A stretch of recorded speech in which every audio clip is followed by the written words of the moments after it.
अस्सलाम वालेकुम my YouTube family, कैसे हैं आप सब लोग। उम्मीद करती हूँ सब ठीक ठाक खुशहाल और सेहतमंद होंगे। आज मैं बनाने जा रही हूँ बहुत ही मज़ेदार और क्रिस्पी किस्म की टिक्का फ्राइज़। टिक्का फ्राइज़ ये बिल्कुल डिफरेंट तरीके से मैं बनाऊँगी। मौसम की मुनासबत से भी है, हल्की हल्की बूंदाबांदी भी हो रही है। किस किस के शहर में बूंदाबांदी हो रही है मुझे ये कमेंट बॉक्स में आप ज़रूर बताइएगा। अच्छा, यहाँ पर मैंने फ्राइज़ के लिए आलू लिए हैं पहले 1 केजी, और उसके ऊपर जो है मैं आप डाल रही हूँ कॉर्नफ्लोर। तकरीबन 2 बड़े चम्मच मैंने कॉर्नफ्लोर के डाले हैं और 2 चम्मच ही मैं इसमें नमक के डालूँगी। अच्छा, इसमें ये है कि हम लोगों ने कॉर्नफ्लोर ज़्यादा ऐड किया है और ऑल पर्पस फ्लोर जो है यानी मैदा वो मैं कम डालूँगी। अब मैंने यहाँ पर 1 टीस्पून जो है वो भर के रेड चिली पाउडर ऐड कर दिया है, साथ में ब्लैक पेपर पाउडर ऐड कर दिया है 1 टीस्पून ही। और इसके बाद जो है मैं इसमें डालूँगी ज़ीरा। ज़ीरा मैंने तकरीबन 1 टीस्पून से ज़्यादा 1.5 टीस्पून ही ऐड किया है इसमें। और इसके बाद मैंने इसमें ऐड कर दिया है अब यहाँ पर चिली फ्लेक्स। चिली फ्लेक्स तकरीबन मैंने 1 टीस्पून ही ऐड किए हैं इसमें। और इसके बाद जो है मैंने इसमें यहाँ पर ऐड किया है जिंजर गार्लिक पाउडर। अगर आपके पास नहीं है जिंजर गार्लिक पाउडर तो आप इसमें हल्का सा इसका जो है ना पेस्ट लहसुन का वो ऐड कर दीजिएगा, उससे बहुत अच्छा फ्लेवर आ जाएगा। और अब मैंने इसमें जो है 1 टी बड़ा जो है ना 1 चम्मच भर के जो है ना वो मैंने मैदे का ऐड किया इसमें।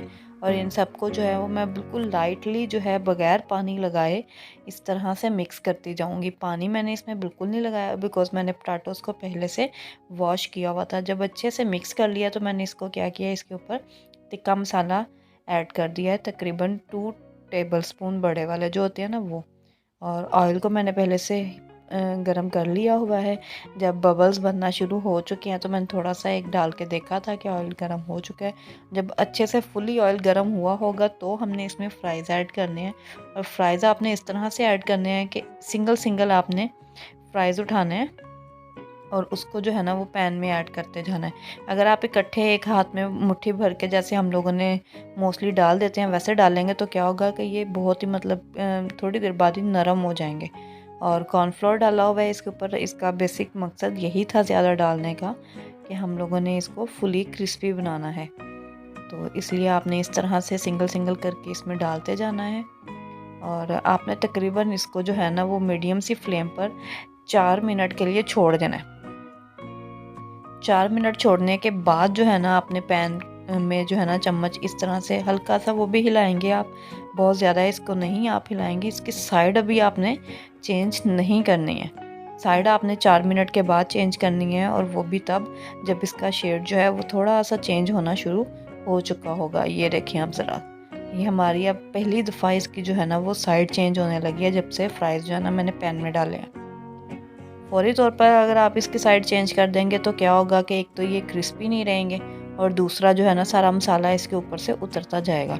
और जो जुड़े हुए थोड़े से जुड़े हुए लग रहे हैं आपको, उन्हें इस तरह से चम्मच की मदद से जो है ना आपने अलग कर लेना है। बहुत एहतियात से कीजिएगा। लेकिन ये है कि इसमें अभी जो है हमने साइड काफ़ी देर के बाद जब चेंज की है तो मसाला ज़्यादा नहीं उतरेगा जल्दी। आप इन्हें चाहे आप जैसे मर्ज़ी हिलाएं, ये बहुत सेफली जो है वो क्रिस्पी भी रहेंगे और इनके ऊपर जो एक स्पाइसेस हमने लगाए हैं वो भी लगे हुए रहेंगे।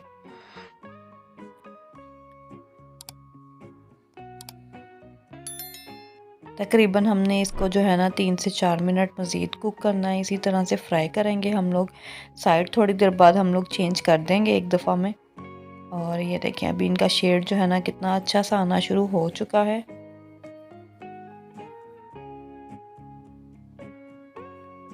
जब ये बिल्कुल गोल्डन ब्राउन से कलर में आ जाएंगे तो हम लोग इन्हें जो है ना निकाल लेंगे। और तब तक जो है ना हम लोगों ने इन्हें इसी तरह से फ्लेम जो है ना वो मीडियम सी रख के हमने फ्राई करना है। अगर आप इसको हाई फ्लेम पर करेंगे तो क्या होगा कि आपके फ्राइज़ का कलर ऊपर से झटपट से चेंज हो जाएगा, लेकिन अंदर से जो पोटैटोज़ हैं वो जो है आपके पूरी तरह से गले हुए नहीं होंगे। और ये मैंने इतने स्पाइसेस इसमें ऐड किए थे, लेकिन फिर भी जो है ना इसमें जो मिर्च मसाला जो है ना वो बच्चों के खाने के लिए बिल्कुल मुनासिब सा था। अच्छे से ऑयल को निचोड़ के मैंने इस तरह से जो है ना अपने फ्राइज़ निकाल लिए हैं। और ये देखें अभी कितना अच्छा सा कलर आया और कितने क्रिस्पी सी ये बने हैं। बहुत ही इंशाल्लाह आपको पसंद आएंगे। जो जल्दी से आपके फ्राइज़ जो है ना मोस्टली घरों में नरम हो जाते हैं, ये उस तरह से बिल्कुल नहीं होंगे। इस तरह से अगर आप बनाएंगे तो इंशाल्लाह ये काफ़ी देर तक क्रिस्पी रहेंगे। जब तक आप बच्चों को सर्व नहीं कर देते ये क्रिस्पी रहेंगे। और इस तरह से आप इंशाल्लाह घर में बनाइएगा, आपको बहुत पसंद आएंगे। मेरी वीडियो को लाइक और शेयर भी कीजिएगा। मुझे दुआओं में याद रखिएगा। अल्लाह हाफ़िज़।